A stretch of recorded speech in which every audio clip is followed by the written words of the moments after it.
Echo Brothers, they talk about the bank robbery in the first movie. Mm-hmm. We saw it in the first season, so it's like, oh, cool. Now we can really flesh out their relationship a little more and kind of go into your Gecko's psyche, and what's going on with him, which was kind of hinted at a little bit because they had to move the story along. But now you can kind of go through his own psychosis a little bit, and that really can develop it a little. Yeah, there were some things in the first season that we were lucky enough to shoot that were actually in the original shooting script for the film, but got cut out due to rewrites or budgetary issues. There's that entire, if you remember from the first season, there's a big scene between me and Brandon Sue, who plays Scott Fuller, where I kind of have like a dialogue with him about how it's like the Bruce Lee scene, right? That was in the script for the film, and just never got shot. So we were lucky enough to be able to expand on some of those things, and like you say, show the bank heist in Abilene that everybody had heard about but never got to see. I'm still hoping that we'll eventually be able to see Richie break Seth out of jail, because that's another one that you hear about it, but you haven't seen it. And now here we are in the second season, and this is kind of what the original goal was of the series, right? Reestablish new actors as these familiar characters, and then tell new stories with them. Robert likes to liken the second season as the second book in the series, or more of like a real sequel to the first film. Were you here at Comic-Con last year with the show? No, this is our first Comic-Con period.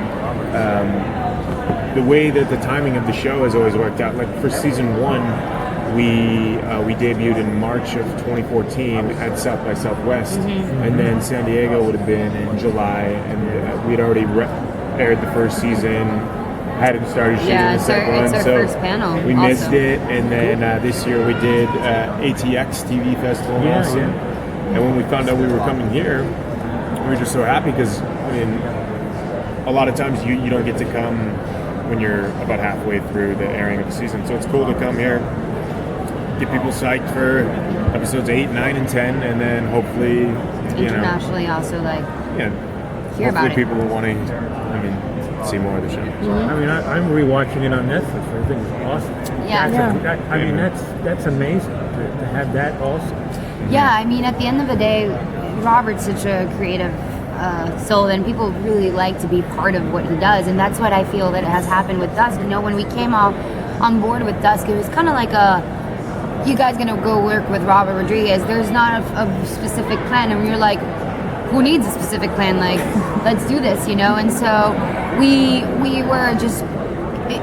The thing is, this project really came out of love. Like, Robert wanted to do Dusk out of love and the passion he has about this project. So everyone that came on board had that passion, because everyone's like, Wilmer, for instance, didn't have a character. He's like, he got to Austin without knowing about the character. He said yes immediately.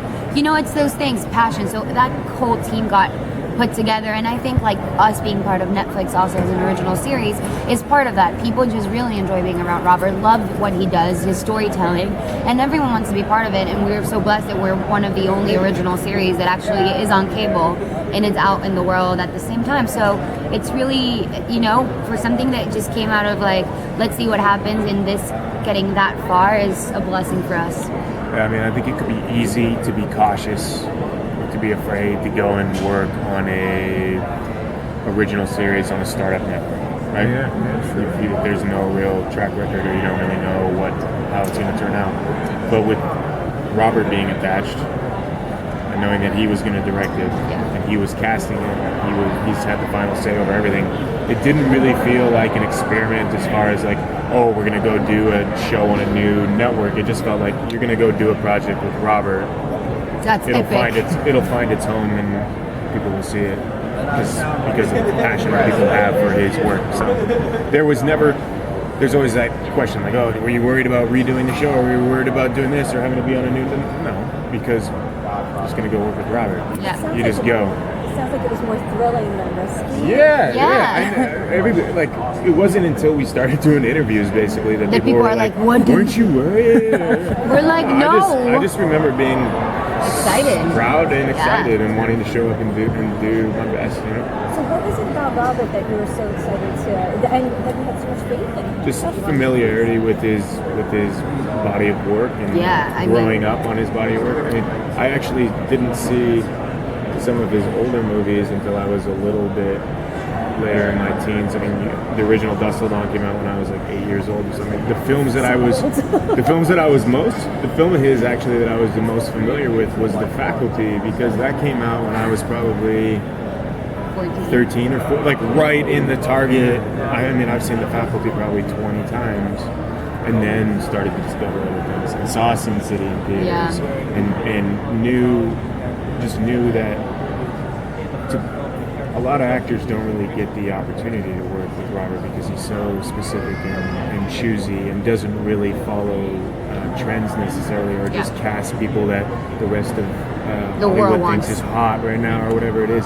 So it felt like a very sort of elite group to be able to be a part of. So just to jump at that opportunity, I think we all just said... Yeah, we were excited, you know, and he's discovered so many talents. For instance, in my case, coming from Mexico, this being my first role in America and my first English-speaking role, it was a no-brainer. I mean, for us, Robert Rodriguez, and well, worldwide, but obviously in Latin America, it means so much. He is the only director who has crossed over, maybe you can correct me, but a Mexican actress to the States, which was Salma. And so that is huge. Like, I can't really name a bunch of other actresses, Mexican actresses that are working here. So for me to be like, the next one was like, Jesus Christ, you know what I mean? Like, I remember being young, and I have an older brother, and watching From Dusk Till Dawn, and he was obsessed over Salma, and watching Desperado, and watching Once Upon a Time in Mexico, and all these movies. Obviously, he's such an icon. And so when this opportunity was presented to me, I was just so humbled and so blessed, and that was more of what I was stepped in and Sue said. I was like, holy shit, I'm like on Troublemakers. Literally, that's what came into my mind. I was like, that's Danny Trejo. Hi, Danny Trejo. Oh, this is Robert Rodriguez. Oh, look, Jessica Alba, Rosario Dawson. Like, this is amazing. It's just you walk into Troublemakers, you walk into their studios, and the energy is different. It's just so cool. It's like stepping into their brain. You know what I mean? Even if you walk into Robert's house, it's like walking into his brain. It's like a castle, and he has Frasettas all over the place, and he's just a brilliant, amazing creative person. And so having that as a lead of a show and really being because he's not there's a lot of directors that are doing big stuff and they're like, oh, I'll do the show and then like peace out. And Robert's like there. I remember shooting at like 2 a.m. in the morning, and he had everything, like, even though it was in his episode, he had all the cameras on his phone, and he was texting me like, that was a good scene, and you're like, God? Is it you? Like, he was just overseeing everything, and that makes you feel super safe. We really go and jump and do whatever it takes and whatever he asks us, because you feel like there's something supporting you underneath. So it's an amazing energy for sure. What about his personal style that kind of drew you to the project? I think Robert's. You just know you're gonna look 10 feet so tall. badass. I mean, I was, when I was, in my opinion, in my circumstance, when I was going to do the snake dance, right, I was so nervous because I remember seeing that snake dance. I was like, oh God, here I go.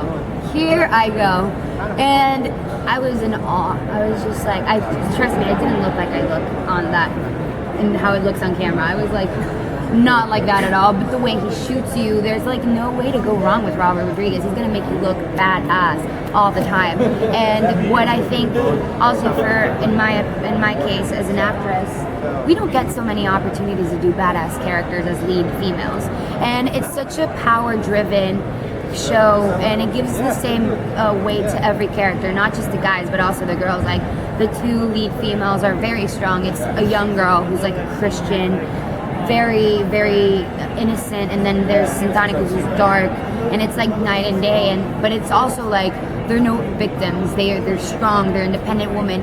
From the whole Fuller family, she's the one going further. Like, it's just really inspiring. So it's been awesome, and we're blessed to be opening our careers here with him.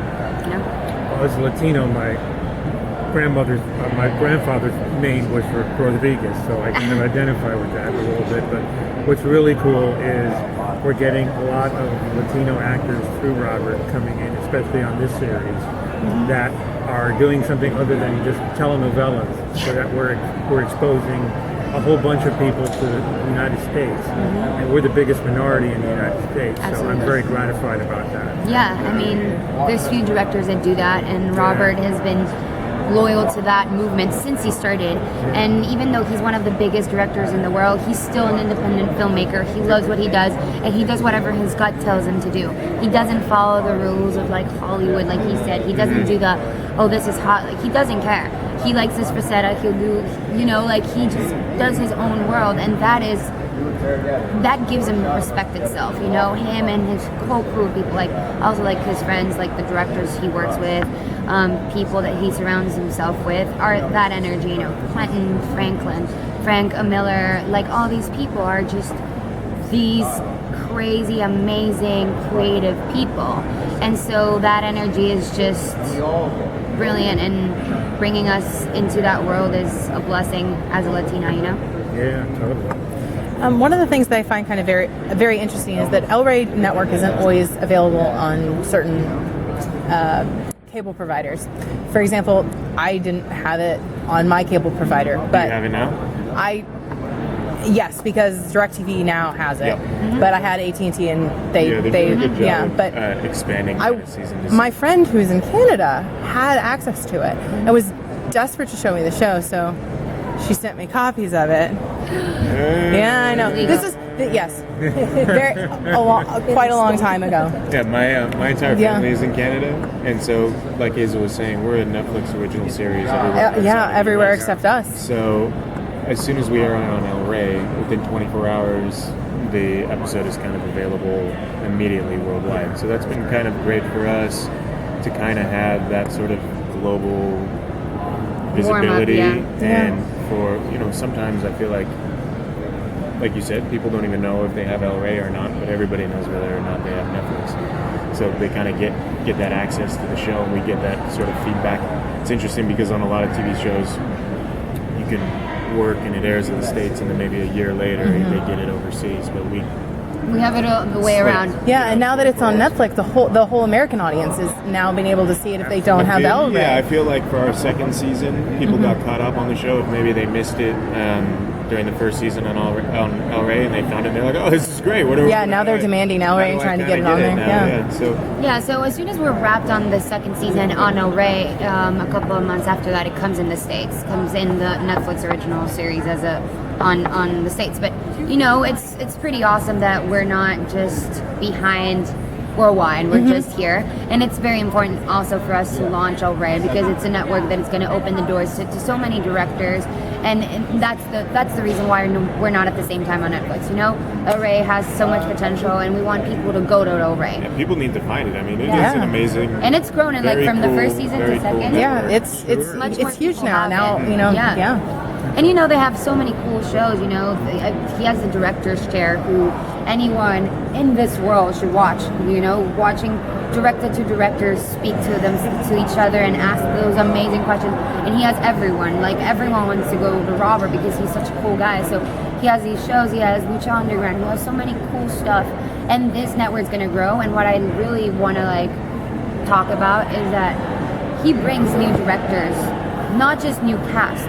He is openly, even though he could bring anyone to direct, he just wants to launch more people. He could be greedy and do the whole season himself if he wanted, but he really, the point of El Rey is that launch new network, launch a new world, new community of directors, cast, people, shows, good content. You know what I mean? That's what El Rey is trying to do, a movement. We're lucky he's done a very good job of like handpicking directors that maybe haven't had the opportunity to do something that's action or horror, and like Joe Menendez is one of our guys who's come in and done an amazing job, and he didn't really have a background in shooting gunfights or anything like that, and he came in and killed it. And each season we've kind of had also maybe an up-and-coming film director who's done a cool movie. Fede Alvarez did the Evil Dead remake, and he did an episode of ours, season 1, and now we had Alejandro He did He Blair Witch Project. Yeah, and Eduardo Sanchez Eduardo. did the Blair Witch Project. So, just to kind of It's amazing, does you a know? great job of handpicking people to come together and do cool work.